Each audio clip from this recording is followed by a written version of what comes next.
دیکھ لو معصومہ، آج تمہاری تقدیر جیت گئی اور دائی جان کی برسوں کی نفرت ہار گئی۔ دیکھو یہ مہندی کا رنگ کتنا گہرا ہے، بالکل زاویار کی محبت کی طرح، جو اب زندگی بھر میرا محافظ بن کر رہے گا۔ یہ وہ الفاظ تھے جو معصومہ نے آئینے میں اپنے ہی عکس سے سرگوشی کرتے ہوئے کہے تھے، اور پھر شرما کر نظریں جھکا لیں، کیونکہ آج اس کی زندگی کی وہ رات تھی جب اس کے خواب تعبیر کا روپ دھار رہے تھے۔ وہ اپنی کلائیوں میں بھری کانچ کی رنگ برنگی چوڑیوں کو اس وار رفتگی سے دیکھ رہی تھی جیسے ان میں اسے اپنی پوری کائنات سمٹتی ہوئی نظر آ رہی ہوں۔ اسے لگتا تھا کہ بس اب چند گھنٹوں کی دوری ہے، پھر اس کی زندگی کے سارے دکھ، یتیمی کے سارے زخم اور تائی جان کے دیے ہوئے سارے تانے ہمیشہ ہمیشہ کے لیے ختم ہو جائیں گے، کیونکہ زاویار سکندر اس کی زندگی میں خوشیوں کے نئے رنگ بھر دے گا۔ وہ زاویار جو پوری یونیورسٹی میں ہر لڑکی کے لیے ایک خواب اور آئیڈیل کی حیثیت رکھتا تھا، اس یتیم معصومہ کا ہم سفر بننے جا رہا تھا۔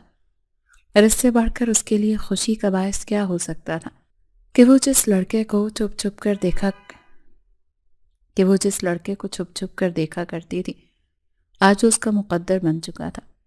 اس کے کمرے میں موتیا اور گلاب کی خوشبو پھیلی ہوئی تھی، مگر اس کے دل و دماغ میں تو بس ایک ہی نام کی خوشبو رسی بسی تھی، اور وہ نام زاویار سکندر تھا۔ وہ تصور کی آنکھ سے کل کا منظر دیکھ رہی تھی، جب وہ سرخ جوڑے میں دلہن بنی زاویار کے پہلو میں بیٹھی ہوگی اور دنیا رشک سے اسے دیکھے گی۔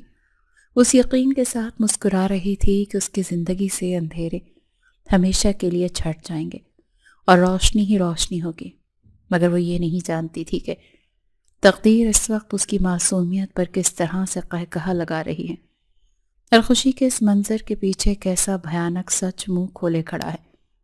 کون ہے دروازے پر؟ اس وقت یہاں کون ہو سکتا ہے؟ معصومہ جو زاویار سکندر کے بارے میں سوچتے ہوئے مسکرا رہی تھی اور مستقبل کے حسین محل تعمیر کر رہی تھی، اچانک دروازے پر ہونے والی دستک نے اسے چونکا دیا تھا۔ اس کے چہرے پر سے مسکراہٹ غائب ہو گئی اور ماتھے پر شکنیں ابھر آئیں، کیونکہ رات کے اس پہر جب گھر کے سب لوگ سو چکے تھے اور مہمان رخصت ہو چکے تھے، تو اس کے کمرے کے دروازے پر دستک دینا انتہائی غیر معمولی بات تھی۔ اس نے پلٹ کر اونچی آواز میں پوچھا، مگر دوسری طرف سے کوئی جواب نہیں آیا۔ اس نے دوبارہ قدرے سختی سے پوچھا تو باہر سے ایک گھمبیر مردانہ آواز آئی، بی بی جی میں حیدر ہوں، چوکی دار۔ اور یہ سنتے ہی معصومہ کے تن بدن میں آگ لگ گئی۔ چوکی دار یہاں پر کیا کر رہا ہے؟ اسے یاد آیا کہ یہ تو نئے چوکی دار کا نام تھا جو بھی 2 دن پہلے تایا جان نے رکھا تھا، کیونکہ پرانا چوکی دار جاب چھوڑ کر جا چکا تھا۔ مگر ایک ملازم کی اتنی ہمت کہ وہ زنانہ حصے میں آ جائے، اور وہ بھی سیدھا اس کے کمرے کے باہر۔ معصومہ کا پارا تو ہائی ہو گیا۔ وہ غصے سے پیر پٹکتی ہوئی دروازے تک گئی، کیونکہ اسے اپنی تنہائی میں یہ مداخلت زہر لگی تھی۔ وہ سوچ رہی تھی کہ ابھی اس بدتمیز ملازم کی اچھی طرح خبر لے گی، اور دروازہ کھولتے ہی اس پر برس پڑی، تم یہاں کیا کر رہے ہو؟ تمہیں شرم نہیں آتی رات کے اس وقت گھر کی بیٹی کے کمرے کے باہر کھڑے ہوتے ہوئے؟ آپ سے ایک بات کرنی ہے بی بی جی، صرف 2 منٹ، اور خدا گواہ ہے یہ بات آپ کی زندگی بچانے کے لیے بہت ضروری ہے۔ حیدر نے اس کے غصے کو نظر انداز کرتے ہوئے انتہائی سنجیدگی سے کہا تھا، مگر معصومہ کا غصہ تو کم ہونے کے بجائے مزید بھڑک اٹھا تھا۔ تم یہاں تک کیسے آئے؟ اگر کوئی کام تھا تو باہر رشیدہ ماسی سے کہہ دیتے، وہ آ کر مجھے بتا دیتی۔ یہاں میرے کمرے تک آنے کی کیا ضرورت تھی؟ دفع ہو جاؤ یہاں سے، ورنہ میں تایا جان کو بلا لوں گی، معصومہ نے اسے حقارت سے دیکھتے ہوئے کہا تھا۔ تبھی حیدر نے ادھر ادھر دیکھتے ہوئے قدرے دبی مگر پرعزم آواز میں کہا، بی بی بات بہت ضروری ہے، اور وہ صرف میں آپ سے ہی کرنا چاہتا تھا، کیونکہ دیواروں کے بھی کان ہوتے ہیں، اور میں نہیں چاہتا کہ آپ کی بدنامی ہو۔ کیا بات ہے؟ جلدی بولو ورنہ میں شور مچا دوں گی، معصومہ نے بیزاری سے کہا تو حیدر نے ایک نظر اس کے خوبصورت چہرے پر ڈالی اور سیدھا اس کی آنکھوں میں دیکھتے ہوئے بولا، بی بی صاحبہ آپ سے بات یہ کرنی ہے کہ آپ بہت بڑے دھوکے میں ہیں۔ آپ کا نکاح زاویار سکندر سے نہیں بلکہ اس کے باپ سفیان سکندر سے کیا جا رہا ہے۔ یہ الفاظ کسی ایٹم بم کی طرح معصومہ کی سماعت سے ٹکرائے تھے۔ کیا بکواس کر رہے ہو تم؟ بیوی میں جھوٹ نہیں بول رہا، سچ میں ایسا ہی ہے، آپ کے ساتھ بہت بڑا دھوکا ہو رہا ہے۔ حیدر چوکیدار نے ایک نظر معصومہ کے معصوم چہرے کی طرف دیکھا جو معصوم ہونے کے ساتھ ساتھ انتہا کی خوبصورت بھی تھی۔ آج وہ سجے دھجے روپ میں مہندی کا جوڑا پہنے واقعی قیامت ٹھا رہی تھی۔ حیدر نے یہ دیکھتے ہوئے احتراماً نظریں جھکا لیں۔ اس کے دل میں ایک ٹیس سی اٹھی تھی کہ اتنی خوبصورت اور پاکیزہ لڑکی سفیان سکندر جیسے عیاش اور درندے کے ہاتھ لگنے والی تھی۔ یہ حیدر کبھی نہیں ہونے دے گا۔ اس نے مٹھیاں بھینچ لیں اور عزم کر لیا کہ اس معصوم کلی کو مسلنے سے بچائے گا۔ جبکہ معصومہ پر جیسے کوئی دھماکہ ہوا تھا، اس کے پیروں تلے سے زمین نکل گئی اور وہ پھٹی پھٹی آنکھوں سے اس چوکیدار کو دیکھ رہی تھی جو اس کی زندگی کی سب سے خوفناک خبر سنا رہا تھا۔ معصومہ کے ماں باپ بچپن میں ہی وفات پا گئے تھے اور وہ ایک پھول جیسی نازک بچی تھی جس کا سارا بچپن تائی جان کے رحم و کرم پر گزرا تھا، جنہوں نے کبھی بھی اسے دل سے قبول نہیں کیا تھا بلکہ ہمیشہ ایک بوجھ سمجھ کر پالا تھا۔ لیکن معصومہ چونکہ دل کی صاف تھی، اسی لیے وہ تائی جان کی ہر زیادتی کو اپنی قسمت کا لکھا سمجھ کر خاموش رہتی تھی اور ان کی ایک ایک بات کو پتھر پر لکیر مانتی تھی۔ حالانکہ تائی جان کا رویہ اپنی بیٹیوں کے ساتھ انتہائی لاڈ پیار والا ہوتا تھا، جبکہ معصومہ کے حصے میں صرف بچا کچا کھانا اور پرانے کپڑے ہی آتے تھے۔ لیکن مجبوری یہ تھی کہ معصومہ کے باپ کی ساری جائیداد معصومہ کے نام تھی اور تائی جان اس جائیداد کو کسی نہ کسی طرح ہتھیا کر اپنے نام کروانا چاہتی تھی۔ اسی لیے انہوں نے اسے گھر سے نکالنے کے بجائے اپنے پاس رکھا ہوا تھا اور اسے یونیورسٹی بھی صرف اس لیے بھیج رہی تھی تاکہ دنیا کی نظروں میں وہ ایک مہربان سرپرست بن سکے۔ اور اسی یونیورسٹی میں معصومہ کی ملاقات زاویہ سکندر سے ہوئی تھی، جو ایک امیر کبیر فیملی سے تعلق رکھتا تھا۔ یونیورسٹی کی ہر لڑکی اس سے بات کرنے کے لیے ترستی تھی، لیکن جب معصومہ کو پتہ چلا کہ زاویہ کے والد سفیان سکندر تائی جان کے پرانے دوست ہیں تو اسے لگا کہ شاید قسمت اس پر مہربان ہو گئی ہے، مگر اب حیدر کی بات سن کر اسے اپنی سماعتوں پر یقین نہیں آ رہا تھا۔ وہ غصے اور بے یقینی کے ملے جلے تاثرات کے ساتھ حیدر کو گھور رہی تھی اور چیخ کر بولی کہ یہ سب جھوٹ ہے، بکواس ہے۔ تائی جان ایسا کبھی نہیں کر سکتی، وہ سخت ضرور ہیں مگر میری دشمن نہیں ہے، اور تم ایک معمولی چوکیدار ہو کر میرے گھر کے معاملات میں دخل دینے کی کوشش کر رہے ہو۔ تمہیں شرم آنی چاہیے اتنا گھٹیا الزام لگاتے ہوئے۔ لیکن حیدر اپنی جگہ چٹان کی طرح مضبوط کھڑا رہا۔ اس نے ایک قدم بھی پیچھے نہیں ہٹایا، بلکہ اس کی آنکھوں میں سچائی کی ایسی چمک تھی جس نے معصومہ کے دل میں وسوسوں کے سانپ لہرا دیے تھے۔ حیدر نے انتہائی ٹھنڈے اور پرسکون انداز میں کہا کہ بی بی جی، میں جانتا ہوں کہ سچ کڑوا ہوتا ہے اور اس وقت آپ کے لیے اسے نگلنا مشکل ہے، لیکن میں نے خود اپنے کانوں سے سنا ہے کہ تائی جان اور سفیان سکندر کے درمیان کیا ڈیل ہوئی ہے۔ آپ کو قربانی کا بکرا بنایا جا رہا ہے تاکہ تائی جان کو منہ مانگی قیمت مل سکے اور سفیان سکندر اپنی عیاشی پوری کر سکے۔ حیدر کی ان باتوں نے معصومہ کے دماغ میں طوفان برپا کر دیا۔ وہ نفی میں سر ہلا رہی تھی، مگر اس کا دل زور زور سے دھڑک رہا تھا اور اندر کہیں ایک خوفناک انجانا سا ڈر بیٹھ گیا تھا کہ کہیں یہ چوکیدار سچ تو نہیں کہہ رہا، کیونکہ تائی جان کا ماضی کا رویہ اور اچانک اس رشتے کی منظوری سب کچھ بہت مشکوک لگ رہا تھا۔ کون سا ثبوت ہے تمہارے پاس؟ معصومہ نے کانپتی ہوئی آواز میں پوچھا تھا، کیونکہ اب اس کا غصہ خوف میں بدل رہا تھا اور وہ حقیقت جاننے کے لیے تڑپ رہی تھی۔ حالانکہ اندر سے وہ دعا کر رہی تھی کہ کاش یہ سب جھوٹ ہو اور وہ صرف ایک برا خواب دیکھ رہی ہو۔ حیدر نے ادھر ادھر دیکھتے ہوئے جلدی سے اپنی جیب سے اپنا پرانا سا موبائل نکالا، دبی ہوئی آواز میں بولا، بی بی جی، یہاں کھڑے ہو کر میں آپ کو نہیں سنا سکتا۔ اگر یہاں کسی نے دیکھ لیا یا کسی نے سن لیا تو آپ کے ساتھ ساتھ میری بھی شامت آ جائے گی اور میری نوکری چلی جائے گی۔ اس سے بھی بڑھ کر یہ کہ پھر آپ کو بچانے والا کوئی نہیں ہوگا۔ بڑی مشکل سے مجھے یہ موقع ملا ہے کہ میں آپ کو آگاہ کر سکوں۔ اچھا اندر آ جاؤ۔ معصومہ نے ایک لمحے کی ہچکچاہٹ کے بعد دروازے سے ہٹتے ہوئے اسے اندر اپنے کمرے میں آنے کی اجازت دے دی، کیونکہ اس وقت معاملہ اس کی عزت اور زندگی کا تھا اور وہ کسی بھی شک کو باقی نہیں رکھنا چاہتے تھے۔ حیدر احتیاط سے چلتا ہوا کمرے کے اندر داخل ہوا اور دروازہ ہلکا سا بھیڑ دیا۔ اس نے موبائل پر ایک آڈیو فائل پلے کی اور جیسے ہی وہ آواز کمرے کی خاموشی میں گونجی، معصومہ کی آنکھیں کھلی کی کھلی رہ گئیں اور دل کسی ٹرین کی رفتار سے دھڑکنے لگا۔ یہ آواز کسی اور کی نہیں بلکہ اس کی اپنی تائی جان کی تھی، جو فون پر سفیان سکندر سے بات کر رہی تھی۔ آڈیو میں صاف سنائی دے رہا تھا کہ فکر مت کرو سفیان بھائی، لڑکی کو تو بس یہ پتا ہے کہ اس کی شادی سکندر فیملی میں ہو رہی ہے۔ اسے کیا خبر کہ صحرا بیٹے کے سر پر نہیں بلکہ باپ کے سر پر ہوگا۔ تمہیں تو بس اپنی جائیداد کے کاغذات تیار رکھنے ہیں، باقی معصومہ کو سنبھالنا میرا کام ہے۔ وہ تو ویسے بھی یتیم ہے، کس کے پاس جا کر روئے گی؟ یہ الفاظ سنتے ہی معصومہ کے پیروں تلے سے جان نکل گئی۔ اسے لگا جیسے کمرے کی چھت اس کے سر پر آ گری ہو۔ ایسا کیسے کر سکتی ہیں تائی جان میرے ساتھ؟ وہ میرے باپ سے بھی بڑی عمر کا شخص ہے۔ تائی جان میری اس سے شادی کیسے کروا سکتے ہیں؟ معصومہ کے منہ سے بے اختیار سسکی نکلی۔ اس کا وہم و گمان بھی اس حد تک نہیں جا سکتا تھا کہ اس کے اپنے خون کے رشتے اس کا سودا اتنی بے دردی سے کریں گے۔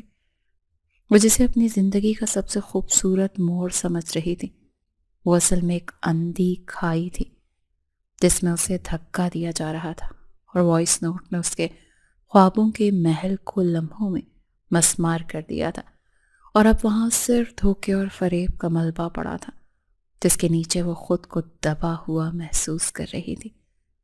اس وقت معصومہ کو اندازہ ہو گیا کہ اس کی زندگی کا سب سے بڑا دھوکہ صرف دھوکہ نہیں بلکہ اس کی عزت اور آبرو کا سوال تھا۔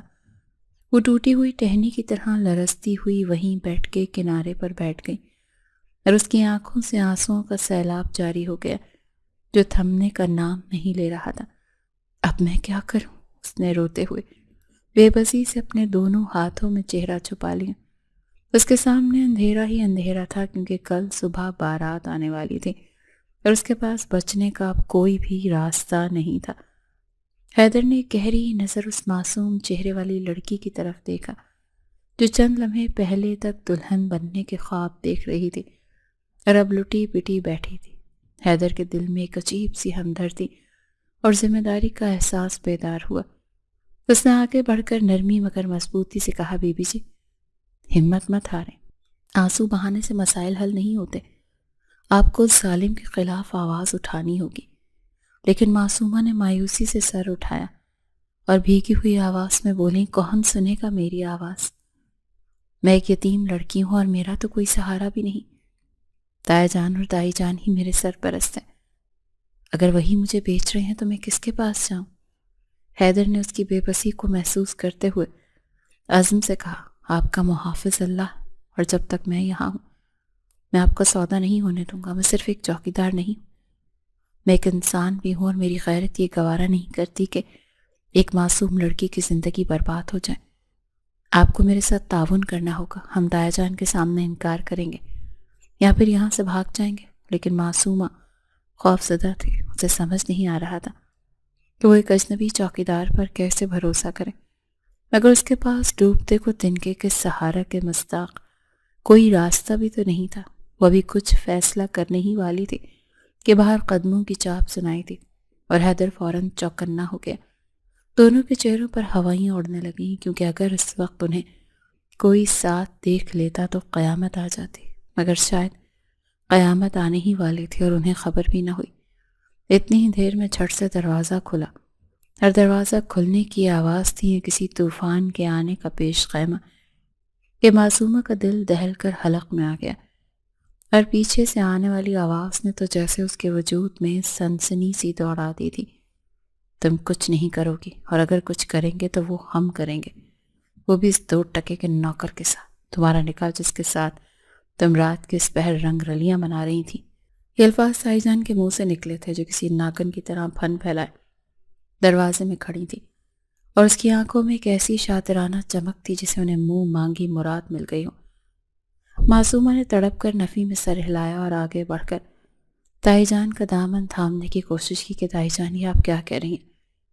خدا کا خوف کریں، میں تو بس رہنے دو، مجھے اپنی صفائیاں پیش کرنے کی ضرورت نہیں۔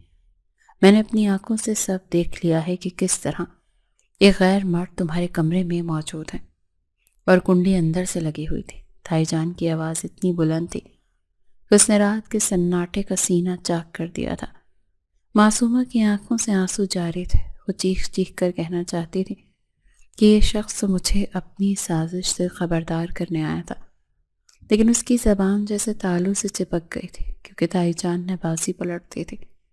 وہ جو مظلوم تھی اب ملزم بن چکی تھی۔ تائی جان نے حقارت سے حیدر کی طرف دیکھا، جو خاموش کھڑا تھا، اور پھر معصومہ کی کلائی کو سختی سے مروڑتے ہوئے زہر خوند لہجے میں کہا کہ اب دیکھنا ذرا میں کس طرح تیری غیرت کو نیلام کرتی ہوں، اور تیرا اسی نوکر کے ساتھ نکاح کروں گی تاکہ تم سکندر ہاؤس میں جا کر عیش و عشرت کی زندگی نہ گزار سکو، بلکہ ساری زندگی اس چوکیدار کی جوتیاں سیدھی کرتے ہوئے گزار دو۔ تائی جان نے فوراً شور مچا کر گھر کے باقی لوگوں کو اکٹھا کرنا شروع کر دیا، اور معصومہ کسی بے جان گڑیا کی طرح فرش پر بیٹھی اپنی بربادی کا تماشا دیکھ رہی تھی۔ اسے یقین نہیں آ رہا تھا کہ جو عورت اسے ماں بن کر پالنے کا دعویٰ کرتی تھی وہ اس حد تک گر سکتی ہے کہ اپنی ہی بھتیجی کی عزت پر اتنا گھٹیا داغ لگا دے۔ دیکھتے ہی دیکھتے پورا خاندان وہاں جمع ہو چکا تھا۔ تائی جان، سفیان، سکندر اور گھر کے دیگر ملازمین سب حیرت اور تجسس سے اس منظر کو دیکھ رہے تھے۔ تائی جان نے سب کو مخاطب کرتے ہوئے چیخ کر کہا، دیکھ لو سب لوگ، یہ ہیں اس لڑکی کے کرتوت، جیسی ماں ویسی بیٹی، ماں والے کام اس نے شروع کر دیے ہیں۔ خون کا اثر کبھی نہ کبھی تو رنگ دکھاتا ہی ہے۔ یہ جملہ معصومہ کے دل پر خنجر کی طرح سے لگا تھا۔ وہ اپنی تذلیل تو برداشت کر سکتی تھی، مگر اپنی مرحوم ماں کے کردار پر انگلی اٹھتے دیکھ کر اس کا ضبط ٹوٹ گیا۔ وہ تڑپ کر اٹھی اور چیخ کر بولی، بس تائی جان، میری ماں کے لیے ایک لفظ مت بولیے گا۔ وہ پاکیزہ تھیں اور میں بھی پاکیزہ ہوں۔ آپ جھوٹ بول رہی ہیں، یہ سب آپ کا ڈرامہ ہے۔ لیکن تائی جان نے اسے بولنے کا موقع ہی نہیں دیا، اور ایک زوردار تماچا اس کے رخسار پر رسید کیا، جس کی گونج پورے ہال میں سنائی دی۔ ہاں ہاں، بہت پاکیزہ تھی نا تیری ماں بھی اور تو بھی، اسی لیے رات کے اس پہر ایک نوکر کے ساتھ بند کمرے میں پائی گئی ہوں۔ اب میں اس بے غیرتی کو اپنے گھر میں مزید برداشت نہیں کر سکتی۔ فیصلہ ہو چکا ہے، ابھی اور اسی وقت اس کا اسی نوکر کے ساتھ نکاح کروایا جائے گا جس کے ساتھ یہ رنگ رلیاں منا رہی تھی۔ حیدر جب تو خاموش تماشائی بنا کھڑا تھا، اس ظلم پر اس کا خون کھول اٹھا۔ وہ آگے بڑھا اور بولنے ہی والا تھا کہ میری بات سنے، ایسا کچھ نہیں ہے، لیکن تایا جان نے اسے وہیں روک دیا اور غصے سے آگے بڑھ کر حیدر کا گریبان کو جھنجھوڑتے ہوئے بولے، تم نوکر ہو کر اس گھر کی بیٹی کے کمرے تک پہنچ گئے، تمہاری اتنی اوقات؟ یہ کہتے ہوئے تایا جان نے ایک زوردار تھپڑ حیدر کے منہ پر رسید کیا۔ حیدر کی آنکھوں میں غصے کی لہر دوڑ گئی۔ اس نے اپنی مٹھیاں اس زور سے بھینچی کہ ناخن گوشت میں پیوست ہو گئے۔ وہ چاہتا تو ایک لمحے میں اپنی اصلیت بتا کر سب کو خاموش کروا سکتا تھا، مگر اس وقت اسے صرف اور صرف معصومہ کو بچانے کے ساتھ ساتھ اپنا مشن بھی پورا کرنا تھا۔ اگر وہ ابھی بول پڑتا تو معصومہ کی جان کو خطرہ ہو سکتا تھا، اسی لیے اس نے وہ تھپڑ کھا لیا اور زہر کا گھونٹ پی کر رہ گیا، کیونکہ وہ جانتا تھا کہ معصومہ کو اس جہنم سے نکالنے کا واحد راستہ یہی نکاح ہے، جو بظاہر ایک سزا ہے لیکن در حقیقت ایک پناہ گاہ ثابت ہوگا۔ نکاح کا منظر انتہائی بھیانک اور گھٹن زدہ تھا۔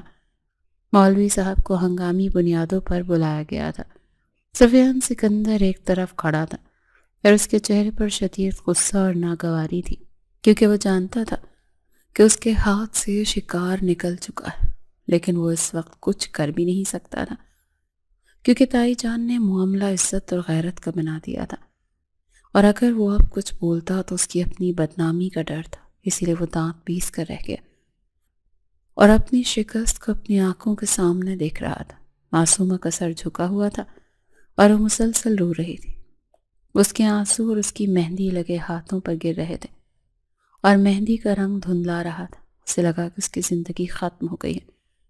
وہ ایک محل کی رانی بنتے بنتے ایک چوکیدار کی بیوی بننے جا رہی تھی۔ تائی جان کی فتح مندانہ مسکراہٹ معصومہ کے دل کو چھلی کر رہی تھی۔ جب مولوی صاحب نے اسے ایجاب و قبول کا پوچھا تو اس کی آواز حلق میں اٹک گئی، مگر تائی جان کی سخت نگاہوں نے اسے مجبور کر دیا اور اس نے دبی ہوئی سسکیوں کے ساتھ قبول ہے کہہ دیا۔ اور اسی لمحے حیدر نے بھی قبول ہے کہہ کر اس سودے پر مہر لگا دی۔ نکاح کے کاغذات پر دستخط کرنے کے بعد جب حیدر نے معصومہ کا ہاتھ پکڑا تو اس وقت معصومہ کو ایک عجیب سا جھٹکا لگا تھا۔ حیدر کا ہاتھ سخت اور کھردرا ضرور تھا، مگر اس کے لمس میں ایک عجیب سی گرم جوشی اور تحفظ کا احساس تھا جو اس نے پہلے کبھی بھی محسوس نہیں کیا تھا۔ اسے لگا تھا کہ جیسے وہ ڈوب رہی تھی اور کسی نے اسے سہارا دے دیا ہو۔ وہ دن معصومہ کے لیے ایک شرمناک اور تکلیف ترین دن تھا۔ وہ نہیں جانتی تھی کہ جسے وہ اپنی زندگی کی سب سے بڑی بدقسمتی سمجھ رہی ہے اور جس شخص کو وہ ایک معمولی نوکر سمجھ کر نفرت کر رہی ہے، وہی شخص اس کی تقدیر بدل دے گا اور وہ محافظ بن کر اس کے ساتھ کھڑا ہے، جس کی پناہ میں اب کوئی آندھی اس تک نہیں پہنچ سکے گی۔ اس وقت تو صرف ایک ہاری ہوئی لڑکی تھی جو اپنے خوابوں کی کرچیوں پر ننگے پاؤں کھڑی تھی۔ رخصتی کے وقت اس نے خود کو ایک دلہن نہیں بلکہ ایک قیدی محسوس کیا جسے عمر قید کی سزا سنا کر آج قید خانے سے نکالا جا رہا تھا، مگر رہائی کے لیے نہیں بلکہ ایک دوسری اور زیادہ تاریک کوٹری میں منتقل کرنے کے لیے۔ اور کیا ایک انسان کی قسمت صرف دوسروں کے فیصلوں اور انا کی بھینٹ چڑھنے کے لیے ہوتی ہے؟ یہی وہ سوال تھا جو اس کے وجود کو دیمک کی طرح سے چاٹ رہا تھا جب وہ اپنی ہی دہلیز سے کسی اجنبی کی طرح رخصت ہوئی، جہاں اس کا بچپن گزرا تھا اور جہاں آج اس نے اپنی عزت کا جنازہ اٹھتے دیکھا تھا۔ وہ حیدر جو کہ اس گھر کی ایک معمولی سا چوکیدار تھا اور جس کی طرف دیکھنا بھی وہ اپنی توہین سمجھتے تھے، آج وہ اس کے مجازی خدا بن چکا تھا اور وہ اس کے ساتھ ایک پرانے اور کھٹارا سے رکشے میں بیٹھی باہر کی طرف دیکھ رہی تھی، جہاں شہر کی روشنیاں اس کا منہ چڑھا رہی تھی۔ اس کا دل کر رہا تھا کہ وہ چیخ چیخ کر روئے اور اپنی تقدیر کا ماتم کرے کہ کیا میری قسمت ایک نوکر کے ساتھ لکھی تھی، میں جو اتنی زمین و جائیداد کی وارث تھی، جس کے باپ نے اسے شہزادیوں کی طرح پالا تھا اور میرے خاندان والوں نے میری قیمت صرف اتنی لگائی کہ مجھے ایک چوکیدار کے ساتھ بیاہ دیا۔ اس نے ایک نظر بھی حیدر کی طرف نہیں دیکھا جو رکشے کے کونے میں سمٹا بیٹھا تھا اور اس کے چہرے پر ایک گہری اور پراسرار خاموشی تھی۔ معصومہ کو اس کی خاموشی سے بھی وحشت ہو رہی تھی۔ وہ سوچ رہی تھی کہ یہ شخص کتنا خود غرض ہے جس نے اپنی نوکری بچانے کے لیے یا شاید میری دولت کے لالچ میں مجھ سے نکاح کر لیا اور ایک بار بھی انکار کرنے کی جرت نہیں کی۔ وہ نہیں جانتی تھی کہ جسے وہ ایک موقع پرست نوکر سمجھ رہی ہے اور جس کے میلے کچیلے کپڑوں کو دیکھ کر اسے گھن آ رہی ہے، وہ اس علاقے کا آئی جی ہے اور اس بھیس کے پیچھے ایک ایسا مسیحا چھپا ہے جو اس کی عزت کی حفاظت کے لیے اپنی جان اور عہدے کی پرواہ کیے بغیر اس آگ میں کود پڑا ہے۔ رکشے کے شور میں اس کی سسکیاں دب گئی تھیں، مگر اس کی آنکھوں سے بہنے والا ہر آنسو اس کے دل کی جلن کو مزید بڑھا رہا تھا۔ اسے لگ رہا تھا کہ وہ ایک ایسی زندگی کی طرف جا رہی ہے جہاں غربت، تنگی اور پچھتاووں کے سوا اور کچھ نہیں ہوگا، اور یہ سوچ اس کے لیے سہانے روح تھی۔ کچھ فاصلے پر جا کر جب وہ شہر کی مین چہرہ سے گزر کر ایک نسبتاً سنسان سڑک پر پہنچے تو رکشے میں اچانک سے کوئی خرابی آ گئی اور وہ ایک زوردار جھٹکے کے ساتھ رک گیا۔ یہ صورتحال معصومہ کے لیے مزید اذیت کا باعث بنی کیونکہ گرمی اور حبس نے پہلے اس کا برا حال کر رکھا تھا اور اب وہ ویرانے میں یوں رک جانا کسی خطرے سے کم نہیں تھا۔ جبکہ حیدر فوراً رکشے سے نیچے اترا، ڈرائیور سے بات کرنے لگا، جبکہ معصومہ نے بیزاری سے ماتھے پر آیا پسینہ صاف کیا اور دل ہی دل میں اپنی قسمت کو کوسنے لگی کہ ابھی اور کتنی ذلت باقی ہے، کہ اب سڑکوں پر بھی خوار ہونا لکھا۔ وہ اسی پریشانی میں تھی کہ تھوڑی ہی دیر کے بعد وہاں ایک بڑی سی سیاہ رنگ کی سرکاری گاڑی جس پر پولیس کی بتی لگی ہوئی تھی آ کر رکی اور اس کے پیچھے ایک پولیس موبائل بھی تھی۔ معصومہ کا دل خوف سے دھک دھک کرنے لگا۔ اسے لگا شاید پولیس والے رکشے کو روک کر تلاشی لیں گے یا انہیں تنگ کریں گے، کیونکہ عام طور پر پولیس کا رویہ غریبوں کے ساتھ ایسا ہی ہوتا ہے۔ اور اس وقت وہ ایک معمولی رکشے میں سوار تھی۔ وہ سہم کر سیٹ کے پیچھے چھپنے کی کوشش کرنے لگی، مگر اگلے ہی لمحے جو منظر اس نے دیکھا اس نے اس کی آنکھوں کو پتھرا دیا۔ گاڑی کا دروازہ کھلا اور اس میں سے ایک روب دار شخصیت کا مالک پولیس افسر باہر نکلا، جس کے کاندھوں پر لگے بیچز اس کے اعلیٰ عہدے کا پتہ دے رہے تھے۔ اور یہ ایس پی ہاشم تھے جو اس علاقے کے جانے مانے افسر تھے۔ معصومہ سوچ رہی تھی کہ اب یہ حیدر کو ڈانٹیں گے یا بدتمیزی کریں گے، مگر خلاف توقع وہ افسر سیدھا حیدر کے پاس گیا جو رکشے کے پاس کھڑا تھا۔ حیدر کو وہاں کھڑے دیکھ وہ تیزی سے آگے بڑھا اور ایڑیاں جوڑ کر ایک شاندار سلوٹ پیش کیا۔ سر آپ یہاں اور اس حالت میں؟ ایس پی ہاشم کی آواز میں حیرت اور احترام کا سمندر امڑ آیا۔ حیدر نے فوراً آنکھ کے اشارے سے اسے خاموش رہنے کا کہا اور ایک نظر رکشے میں بیٹھی معصومہ کی طرف دیکھا جو پھٹی پھٹی آنکھوں سے یہ ناممکن سا منظر دیکھ رہی تھی۔ حیدر دوسری نظر سے ہاشم ایس پی کو خاموش کروانے کی کوشش کر رہا تھا تاکہ معصومہ کو ابھی اس کی اصلیت معلوم نہ ہو سکے اور وہ اسے کسی محفوظ مقام پر لے جا کر یہ سرپرائز دے سکے۔ لیکن معصومہ کے کان وہ الفاظ سن چکے تھے جو کسی دھماکے سے کم نہیں تھے۔ سر، ایس پی جیسا افسر ایک چوکیدار کو سر کہہ رہا ہے اور سلوٹ کر رہا ہے، یہ کیسے ممکن ہے؟ معصومہ کی نظر حیدر پر جمی ہوئی تھی اور پھر حیرت اور بے یقینی کے ملے جلے تاثرات کے ساتھ وہ ہاشم کو دیکھنے لگی۔ ایس پی ہاشم کا حیدر کو یوں سلیوٹ کرنا اور حیدر کا وہ پر اعتماد انداز میں اچانک اس کے وجود میں آ گیا۔ وہ چوکیدار والا جھکا ہوا کاندھا اور عاجزانہ لہجہ اچانک غائب ہو چکا تھا اور اس کی جگہ ایک کمانڈنگ اور باروب شخصیت نے لے لی تھی۔ وہ حیران تھی کہ حیدر کون ہے، یہ کوئی معمولی انسان نہیں ہو سکتا۔ تبھی ہاشم نے حیدر کے اشارے کو نظر انداز کرتے ہوئے یا شاید اپنی عادت سے مجبور ہو کر دوبارہ کہا، سر، یہ قائچی اور رکشے میں سوار یہ ہمارے لیے تو ڈوب مرنے کا مقام ہے، پلیز آپ گاڑی میں چلیں سر، ہم آپ کو ایکسکورٹ کریں گے۔ حیدر نے گہری سانس لی کیونکہ وہ جان چکا تھا کہ اب راز چھپانا ممکن نہیں رہا۔ اس نے سنجیدگی سے ہاشم کی طرف دیکھا اور بھاری لہجے میں حکم دیا، ٹھیک ہے ایس پی ہاشم، آپ دوسری گاڑی منگوائیں، میرے ساتھ میری وائف ہیں اور انہیں مکمل پروٹوکول کے ساتھ گھر لے جایا جائے۔ حیدر کے منہ سے یہ الفاظ سن کر وہ ٹھٹکی تھی۔ وائف؟ اس سے بھی بڑھ کر جو لفظ اس کے دماغ میں ہتھوڑے کی طرح بج رہا تھا وہ تھا آئی جی۔ حیدر آئی جی ہے، اس علاقے کا انسپکٹر جنرل پولیس؟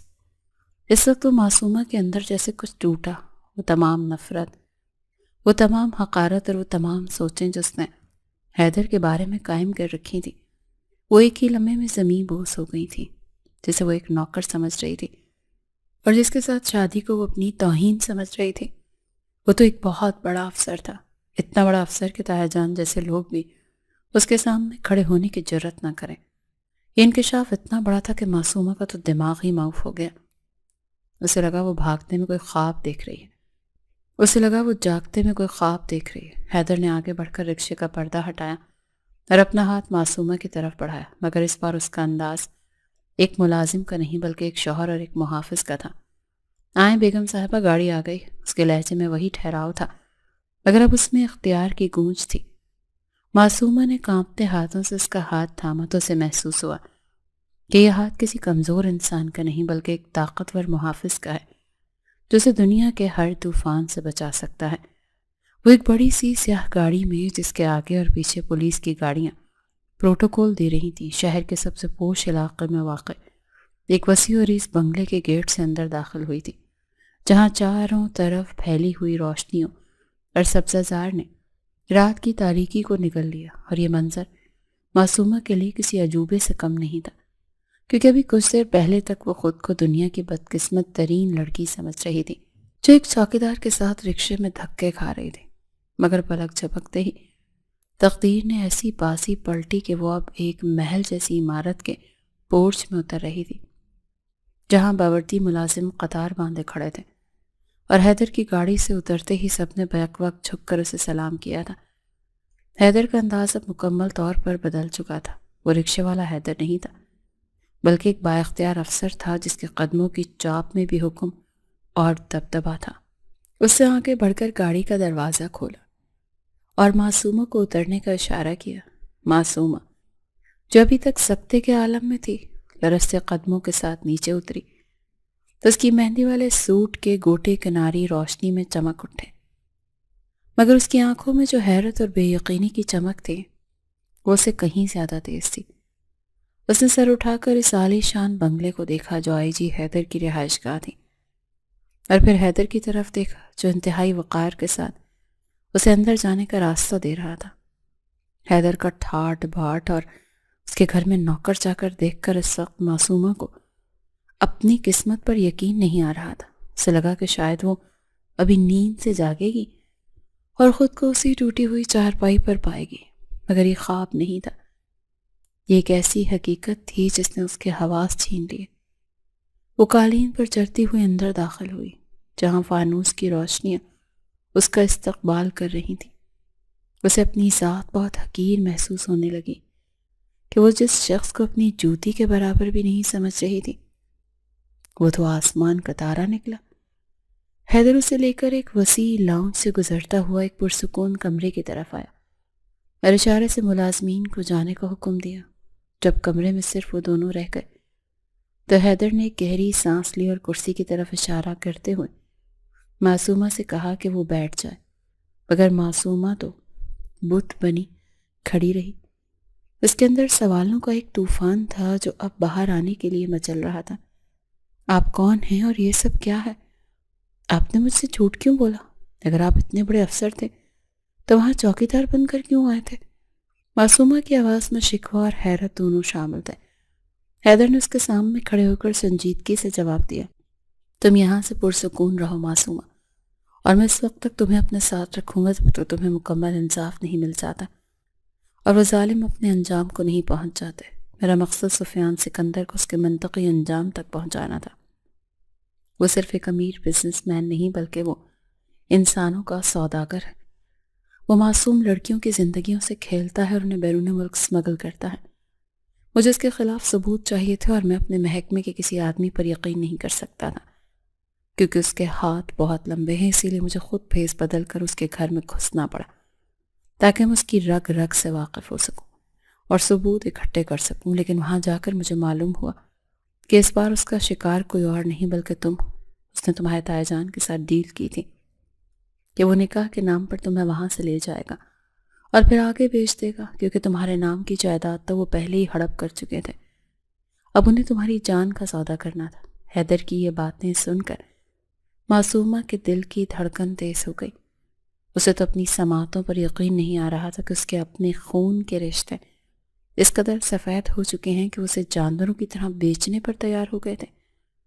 اس نے کانپتے ہوئے لہجے میں پوچھا، لیکن وہ ایسا کیوں کر رہا ہے میرے ساتھ؟ اور تایا جان کیا وہ نہیں جانتے تھے؟ یہ بات سن کر حیدر نے ایک تلخ اور بلند قہقہہ لگایا جو کمرے کی دیواروں سے ٹکرایا۔ تمہارے تایا جان بھی اسی کھیل کا ایک حصہ ہے۔ وہ جانتے تھے کہ سفیان سکندر کیا ہے، مگر دولت کی ہوس انسان کو اندھا کر دیتی ہے۔ معصومہ، وہ تمہیں بیچ کر منہ مانگی قیمت وصول کر چکے ہیں۔ معصومہ پر جیسے آسمان ٹوٹ پڑا تھا۔ وہ لڑکھڑا کر صوفے پر گر گئی اور اس کے تو وہم و گمان میں بھی نہیں تھا کہ دنیا اتنی ظالم بھی ہو سکتی ہے۔ تایا جان جنہیں وہ باپ کی جگہ سمجھتی تھی وہ قصائی نکلے۔ اس کی آنکھوں سے آنسو جاری ہو گئے، مگر اس بار ان آنسوؤں میں بے بسی نہیں تھی بلکہ ایک شکر کا احساس تھا کہ اللہ نے اسے کتنی بڑی تباہی سے بچا لیا۔ اس نے سر اٹھا کر حیدر کی طرف دیکھا جو اب اسے ایک مسیحا کے روپ میں نظر آ رہا تھا۔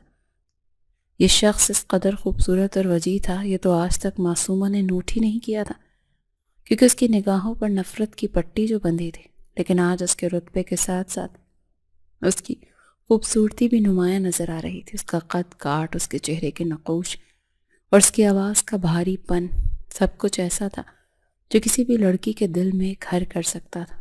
حیدر نے اس کے چہرے پر نظر ڈالی اور نرمی سے بولا، یہ کمرہ تمہارا ہے، تم یہاں بالکل محفوظ ہو، تمہیں ڈرنے کی ضرورت نہیں۔ نکاح ہماری مجبوری تھی تاکہ میں تمہیں قانونی طور پر اس گھر سے نکال سکوں، لیکن میں وعدہ کرتا ہوں کہ میں تمہاری عزت پر کبھی آنچ نہیں آنے دوں گا۔ یہ کہتے ہوئے وہ کمرے سے نکل گیا تاکہ معصومہ کو سنبھلنے کا وقت مل سکے، لیکن معصومہ اس کے جانے کے بعد بھی دروازے کو دیکھتی رہی۔ وہ اس کا چہرہ نہیں بھول رہی تھی جو اس وقت اس کا شوہر تھا، لیکن دوری حد سے زیادہ تھی۔ نکاح صرف ایک سمجھوتا تھا، یہ وہ خود بھی جانتی تھی، لیکن اس کے باوجود اس اجنبی شخص کی موجودگی میں اسے جو تحفظ محسوس ہو رہا تھا وہ اسے اپنی پوری زندگی میں کبھی نہیں ملا تھا۔ اسے لگا جیسے وہ کسی مضبوط قلعے میں آ گئی جہاں تائی جان کی نفرت اور تایا جان کی سازشیں اس کا کچھ بھی بگاڑ نہیں سکتی۔ وہ اٹھ کر آئینے کے سامنے آئی اور اپنی مہندی والے ہاتھوں کو دیکھا جن کی لکیریں واقعی بدل چکی تھیں، اور اس تبدیلی کا سبب وہ شخص تھا جسے وہ کچھ دیر پہلے تک حقیر سمجھ رہی تھی۔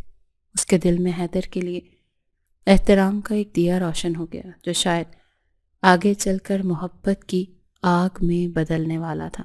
حیدر کے اس عالیشان اور پرسکون گھر میں قیام کے دوران معصومہ نے نئی زندگی میں پہلی بار یہ جانا تھا کہ خوف کے بنا جینا کسے کہتے ہیں اور عزت کا ذائقہ کیا ہوتا ہے، کیونکہ یہاں کوئی تائی جان نہیں تھی جو ہر وقت اس کے وجود کو تانوں سے چھلنی کرتی رہتی تھی، اور نہ ہی یہاں کوئی اسے بوجھ سمجھنے والا تھا، بلکہ حیدر کی والدہ بیگم سلمہ تو شفقت اور محبت کا ایک ایسا گھنا سایہ ثابت ہوئی تھی جس کی چھاؤں میں معصومہ کو اپنی مرحوم ماں کی یاد شدت سے آئی تھی۔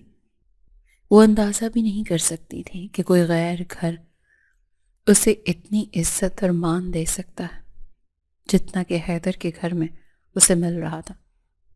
اپنے گھر میں تو وہ ایک یتیم اور بے سہارا لڑکی تھی جسے 2 وقت کی روٹی کے لیے بھی احسان مندی کا بوجھ اٹھانا پڑتا تھا، مگر یہاں وہ اس گھر کی رانی تھی۔ بیگم سلمہ اس کا خیال ایسے رکھتی تھی جیسے وہ ان کی اپنی بیٹی ہو۔ وہ صبح جب جاگتی تو اسے ناشتہ تیار ملتا اور وہ سارا دن اس کے پاس بیٹھ کر باتیں کرتی رہتی اور اسے یہ یقین دلاتی رہتی کہ اب وہ تنہا نہیں ہے۔ ایک دن جب وہ باورچی خانے میں بیگم سلمہ کے ساتھ کھڑی تھی تو انہوں نے معصومہ کا ہاتھ اپنے ہاتھوں میں لے کر چوم لیا اور انتہائی پیار بھرے لہجے میں کہا، تم میرے حیدر کی بیوی ہو، میری بیٹی ہو، اور اس گھر کی عزت جو سکھ مجھے میرے بیٹے نے دیا ہے تم اس کی امین ہو، اسی لیے کبھی بھی خود کو اکیلا مت سمجھنا۔ معصومہ کی آنکھوں میں آنسو امڈ آئے۔ اسی لمحے اسے کسی شدید اپنائیت کا احساس ہوا۔ ایسا محسوس ہو رہا تھا جیسے وہ برسوں کی تھکی ہاری مسافر ہو جسے بالآخر اپنی منزل اور اپنا گھر مل گیا ہو۔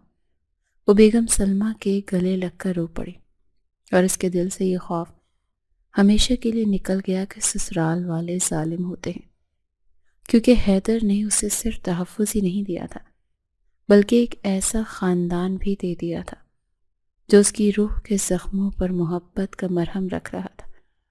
وہ اکثر سوچتی تھی کہ حیدر جو باہر کی دنیا کے لیے ایک سخت گیر افسر ہے، وہ گھر کے اندر کتنا نرم دل اور فرما بردار بیٹا ہے، اور یہ پہلو اس کے دل میں حیدر کے لیے نرم گوشہ پیدا کر رہا تھا۔ گھر کا ماحول خوشگوار اور پرسکون تھا، اور معصومہ اب اس اجنبیت کے خول سے باہر آ رہی تھی جو شروع کے دنوں میں اس پر طاری تھا۔ اس طرح ایک شام جب لاؤنج میں بیگم سلمہ معصومہ کو اپنے خاندانی زیورات دکھا رہی تھی اور اسے بتا رہی تھیں کہ یہ ہار وہ اپنی بہو کو پہنائیں گی، تو اچانک حیدر گھر میں داخل ہوا۔ اس کے چہرے پر تھکاوٹ تھی مگر آنکھوں میں وہی مخصوص چمک تھی جو اس کی شخصیت کا خاصہ تھی۔ وہ ماں اور معصومہ کو یوں گھل مل کر بیٹھے دیکھ مسکرا دیا اور شوخ لہجے میں بولا، کیا بات ہے، آج کل بہو سے بڑا پیار ہو رہا ہے، لگتا ہے بیٹے کی چھٹی ہونے والی ہے۔ کبھی اس غریب بیٹے سے بھی پیار کر لیا کریں جس نے آپ کو یہ بہو لا کر دی ہے۔ وہ اپنی ماں کی طرف دیکھتے ہوئے مصنوعی شکوہ کر رہا تھا، مگر اس کی نگاہیں چوری چھپے معصومہ کا طواف کر رہی تھیں جو اس کی آمد پر سمٹ کر دوپٹہ درست کرنے لگی۔ بیگم سلمہ نے ہنس کر بیٹے کے سر پر ہاتھ پھیرا اور بولی، چل ہٹ شیطان، تیری تو عادت ہی ایسی ہے، خبردار جو میری بہو کو تنگ کیا، یہ اب میری بیٹی ہے اور تیری شکایتیں مجھے لگاتی ہے۔ حیدر نے شرارت سے ابرو اچکایا اور معصومہ کی طرف دیکھتے ہوئے چھیڑنے والے انداز میں بولا، اچھا تو میری شکایتیں لگائی جاتی ہیں، پہلے ذرا بہو بیگم سے پوچھ تو لیں کہ وہ آپ کی بہو بننے کے لیے تیار بھی ہے یا نہیں، یا پھر ابھی تک مجھے وہ کھٹارا رکشے والا چوکیدار ہی سمجھ رہی ہیں۔ حیدر کا یہ جملہ سیدھا معصومہ کے دل پر لگا تھا۔ وہ بری طرح سے چھینپ گئی اور حلق سے تھوک نگلتے ہوئے نظریں جھکا گئی۔ اس کا چہرہ شرم سے سرخ انار ہو گیا تھا۔ وہ اسے کیا بتاتی اور کیسے سمجھاتی کہ وہ تو اب اس کی وردی، اس کے رتبے، اور اس کے عہدے کو بھول کر صرف اس انسان کی محبت میں کھو چکی ہے جس نے اس کی عزت بچائی تھی۔ وہ تو خود حیران تھی کہ کب اور کیسے نفرت محبت میں بدل گئی۔ اسے حیدر کا وہ چوکیدار والا روپ بھی اب پیارا لگنے لگا تھا، کیونکہ اسی روپ میں اس نے معصومہ کی حفاظت کی تھی۔ حیدر نے اس کی جھکی ہوئی پلکوں اور سرخ ہوتے گالوں کو دیکھ کر دل ہی دل میں تسکین محسوس کی تھی، کیونکہ وہ جان گیا تھا کہ برف پگھل رہی ہے اور فاصلے سمٹ رہے ہیں، مگر اس نے اپنی زبان سے کچھ نہیں کہا، بس ایک گہری اور معنی خیز نظر اس پر ڈال کر اپنے کمرے کی طرف بڑھ گیا۔ لیکن جاتے جاتے معصومہ کے دل کی دھڑکنوں کو بے ترتیب کر گیا۔ دن تیزی سے گزر رہے تھے اور بالآخر وہ دن بھی آ گیا جب حیدر اپنے مشن میں کامیاب ہو چکا تھا۔ سفیان سکندر اور اس کا پورا گروہ جو معصوم لڑکیوں کو زندگیوں سے کھیلتا تھا، ایک بڑے آپریشن کے دوران پکڑا جا چکا تھا، اور حیدر نے ذاتی طور پر اس آپریشن کی نگرانی کی تھی۔ تایا جان اور تائی جان بھی قانون کی گرفت میں آ چکے تھے اور معصومہ کی جائیداد کے کاغذات بھی برآمد کر لیے گئے تھے۔ یہ حیدر کی پیشہ ورانہ زندگی کی ایک بہت بڑی کامیابی تھی جس پر پورا محکمہ اسے مبارکباد دے رہا تھا، مگر گھر آ کر حیدر بہت خاموش اور پریشان تھا۔ وہ اپنے کمرے کی کھڑکی میں کھڑا باہر لان میں کھلتے پھولوں کو دیکھ رہا تھا، مگر اس کی نگاہوں میں ویرانی تھی، کیونکہ اس نے معصومہ سے وعدہ کیا تھا کہ یہ نکاح صرف اس کی حفاظت کے لیے ہے، اور مشن پورا ہوتے ہی وہ اسے چھوڑ دے گا تاکہ وہ اپنی زندگی اپنی مرضی سے جی سکے۔ اور اب جب کہ مشن مکمل ہو چکا تھا اور معصومہ کے دشمن جیل کی سلاخوں کے پیچھے تھے، تو وعدہ وفا کرنے کا وقت آ گیا تھا۔ لیکن حیدر کا دل اس فیصلے کو ماننے سے انکاری تھا۔ وہ یہ تسلیم کرنے سے ڈر رہا تھا کہ وہ اپنی ہی پناہ گاہ میں آنے والی اس لڑکی کو دل دے بیٹھا ہے۔ اس نے سوچا تھا کہ وہ فرض نبھائے گا، مگر فرض نبھاتے نبھاتے وہ محبت کا قرضدار ہو چکا تھا۔ اسے معصومہ کی معصومیت، اس کی خاموشی اور اس کی وہ جھیل جیسی آنکھیں اپنی زندگی کا لازمی حصہ لگنے لگ گئی تھی۔ وہ سوچ رہا تھا کہ معصومہ تو اسے صرف ایک محافظ سمجھتی ہے، اور شاید وہ اب آزاد ہونا چاہے گی، وہ اپنی جائیداد اور اپنی آزادی واپس لینا چاہے گی، اور حیدر اپنی محبت کو اس پر تھوپنا نہیں چاہتا تھا۔ یہی کشمکش اسے اندر ہی اندر کھائے جا رہی تھی کہ کیا وہ اسے جانے دے یا پھر اسے اپنے دل کی بات کہہ دے۔ وہ اسی ادھیڑ بن میں تھا کہ اسے معصومہ کے قدموں کی چاپ سنائی دی، مگر اس نے مڑ کر نہیں دیکھا، کیونکہ وہ اپنی آنکھوں میں چھپی بے بسی اسے دکھانا نہیں چاہتا تھا، جو ایک مضبوط پولیس افسر کی نہیں بلکہ ایک ہارے ہوئے عاشق کی تھی۔ دوسری طرف معصومہ کے دل کی دنیا بھی ویران تھے، اور وہ اپنے کمرے میں بستر پر بیٹھی گھٹنوں میں سر دیے اپنی قسمت کے فیصلوں پر غور کر رہی تھی، کیونکہ اس کا دل ایک انجانے خوف کی گرفت میں تھا جو اسے لمحہ بلمحہ اندر سے کھوکھلا کر رہا تھا۔ وہ جانتی تھی کہ حیدر ایک اصول پسند آدمی ہے اور وہ اپنے وعدے کا پکا ہے۔ اس نے کہا تھا کہ یہ نکاح صرف ایک مجبوری ہے اور حفاظت کے حصار ہے، اور جیسے ہی خطرہ ٹل جائے گا وہ اسے آزاد کر دے گا۔ لیکن معصومہ آزادی نہیں چاہتی تھی، وہ تو ہمیشہ ہمیشہ کے لیے حیدر کی تقدیر میں رہنا چاہتی تھی، اس کی قید میں رہنا چاہتی تھی، کیونکہ اس نے اپنی زندگی میں کبھی ایسا تحفظ اور ایسا مان نہیں پایا تھا جو حیدر کے اس مختصر سے ساتھ نے اسے دیا تھا۔ اس کی آنکھوں میں وہی خاموشی اور اداسی تھی جو کسی طوفان کے آنے سے پہلے ہوتی ہے۔ وہ سوچ رہی تھی کہ کیا حیدر اسے واقعی چھوڑ دے گا؟ کیا وہ نہیں جانتا کہ اب اس کے لیے حیدر کے بغیر جینا ناممکن ہو چکا ہے؟ وہ اسی کشمکش اور اذیت میں مبتلا تھی کہ دروازے پر دستک ہوئی اور حیدر کمرے میں داخل ہو۔ اس کے ہاتھ میں ایک براؤن رنگ کا لفافہ اور کچھ کاغذات تھے جنہیں دیکھ کر معصومہ کا دل ایک لمحے کے لیے تو دھڑکنا بھول گیا، اس کے خون کی گردش جیسے تھم سی گئی۔ حیدر کے چہرے پر ایک عجیب سی سنجیدگی تھی، اور تھکاوٹ تھی جس کے اندرونی خلفشار کی غمازی کر رہی تھی۔ وہ آہستہ قدموں سے چلتا ہوا اس کے قریب آیا اور وہ کاغذات میز پر رکھ دیے۔ معصومہ کی نظریں ان کاغذات پر جم گئیں اور اسے لگا جیسے یہ کاغذات نہیں بلکہ اس کی موت کے پروانے۔ وہ جان گئی تھی کہ یقیناً طلاق کے کاغذات ہوں گے جن پر دستخط کر کے حیدر اسے اس کی پرانی زندگی لوٹانا چاہتا ہے، وہی زندگی جہاں دولت تو ہوگی مگر کوئی محافظ نہیں ہوگا۔ حیدر نے گہری سانس لی اور اس کی طرف دیکھے بنا اسپاٹ لہجے میں کہا، معصومہ، یہ تمہاری جائیداد کے کاغذات ہیں جو ہم نے تایا جان سے ریکور کر لیے ہیں۔ اس کے ساتھ ہی تمہاری آزادی کے کاغذات بھی ہیں۔ میں نے اپنا وعدہ پورا کر دیا، تم اب آزاد ہو اور اپنی زندگی اپنی مرضی سے گزار سکتی ہو۔ حیدر کے الفاظ معصومہ کے کانوں میں کسی پگھلے ہوئے شیشے کی طرح اترے۔ وہ لرزتے ہاتھوں سے ان کاغذات کو چھونے لگی مگر اس کی آنکھوں سے ٹپکنے والا ایک گرم آنسو کاغذ پر جا گرا۔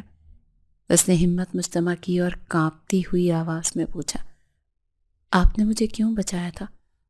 اگر یوں ہی آدھے راستے میں چھوڑنا تھا تو مجھے ان درندوں کے حوالے ہی رہنے دیتے۔ کم از کم مجھے کسی مسیحا کی امید تو نہ ہوتی۔ حیدر نے چونک کر اس کی طرف دیکھا تو اسے معصومہ کی آنکھوں میں شکووں کا ایک سمندر معجزن نظر آیا۔ وہ کچھ لمحے خاموش رہا جیسے الفاظ کا چناؤ کر رہا ہو، اور پھر دھیمے لہجے میں بولا، کیونکہ اس وقت تم میری ذمہ داری تھی، اور ایک پولیس افسر ہونے کے ناطے اور ایک انسان ہونے کے ناطے میرا فرض تھا کہ میں ایک معصوم لڑکی کی زندگی برباد ہونے سے بچاؤں۔ لیکن اب وہ خطرہ ٹل چکا ہے، تم اپنے گھر کی مالکن ہو، اور میں نہیں چاہتا کہ تم پر کوئی احسان یا دباؤ رہے۔ یہ رشتہ حالات کی پیداوار تھا اور میں تمہیں اس سمجھوتے کی بھیٹ نہیں چڑھانا چاہتا، چھوڑنا ہی تو نہیں چاہتا، کیونکہ وہ اب ذمہ داری نہیں رہی بلکہ میری رگو پے میں وسیع محبت بن چکی۔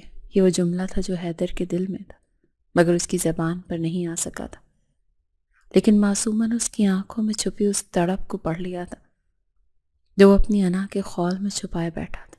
معصومہ نے میز پر رکھے ان کاغذات کو ایک طرف دھکیل دیا اور اپنی جگہ سے اٹھ کر حیدر کے بالکل سامنے آ کر کھڑی ہو گئی۔ اس کی آنکھوں میں اب آنسو نہیں بلکہ ایک عجیب سی جرأت اور فیصلہ کن چمک تھی۔ اس نے حیدر کی آنکھوں میں آنکھیں ڈال کر کہا، مت چھوڑے نا، کس نے کہا ہے آپ سے کہ مجھے آزادی چاہیے؟ میں آپ کو ایک بات بتانا چاہتی ہوں جو شاید مجھے بہت پہلے بتا دینی چاہیے تھی۔ بے اختیار اس کے منہ سے نکلا، میں نے شروع میں آپ کو صرف اپنا ہمدرد سمجھا تھا، لیکن نکاح کے بعد اور اس گھر میں آنے کے بعد میں نے آپ کو صرف اپنا شوہر نہیں بلکہ اپنا محافظ اور اپنا خدا سمجھا۔ میں اس وقت راضی ہو چکی تھی کہ اگر میری قسمت میں ایک چوکیدار ہے تو میں اس کے ساتھ بھی خوشی خوشی جی لوں گی۔ اس غلامی کی زندگی سے اور تایا جان کے محل سے نکل کر کسی محبت کرنے والے شخص کے ساتھ جھونپڑی میں جینا 1000 درجے بہتر ہے، جو آپ کا احساس کرتا ہو، آپ کو تحفظ دے سکے اور جس کی آنکھوں میں ہوس نہ ہو بلکہ عزت ہو۔ یہ بات سنتے ہی حیدر کے لبوں پر ایک خوبصورت اور دلاویز مسکراہٹ پھیل گئی، جیسے اسے کائنات کی سب سے بڑی خوشخبری مل گئی ہو۔ وہ جو خود کو روک رہا تھا اس کا ضبط کا بندھن ٹوٹ گیا۔ اس نے ایک قدم آگے بڑھایا اور نرمی سے معصومہ کا ہاتھ تھام لیا۔ اس کی آنکھوں میں شرارت اور محبت کا ایک حسین امتزاج تھا۔ وہ مسکراتے ہوئے بولا کہ کیا تمہیں اس بات سے کوئی فرق نہیں پڑتا کہ میں ایک چوکیدار ہوں یا میں ایک DIG ہوں، کیونکہ تم تو شاید ایک بڑے افسر کی بیوی بننے کے خواب دیکھ رہی تھی نا۔ معصومہ نے نفی میں سر ہلایا اور اس کے ہاتھوں کو مضبوطی سے تھامتے ہوئے انتہائی معصومیت سے بولی، نہیں، میرے لیے آپ وہ نوکر ہی بہتر ہے جو میرے کمرے کے باہر پہرا دیتا تھا، کیونکہ وہ افسر شاید مصروف ہو مگر وہ چوکیدار تو صرف میرا تھا۔ حیدر نے اس کی اس بات پر ایک زوردار قہقہہ لگایا جس سے کمرے کی فضا میں موجود ساری کشیدگی ایک دم سے دم توڑ گئی۔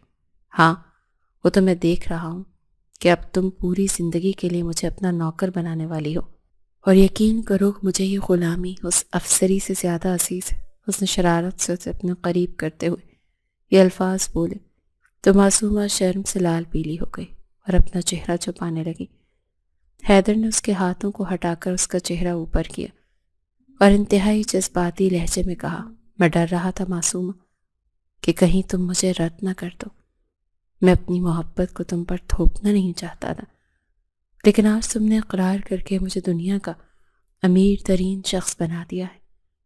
یہ کاغذات اب ردی کا ٹکڑا ہے، کیونکہ اصل فیصلہ تو دلوں کی عدالت میں ہو چکا ہے۔ کچھ دن بعد ہی ان دونوں کے ولیمے کا بہت بڑا فنکشن رکھا گیا، جس میں شہر کی تمام بڑی شخصیات مدعو تھی۔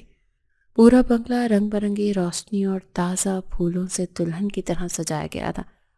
فضا میں موسیقی اور خوشبوؤں کا ایک سحر انگیز امتزاج تھا۔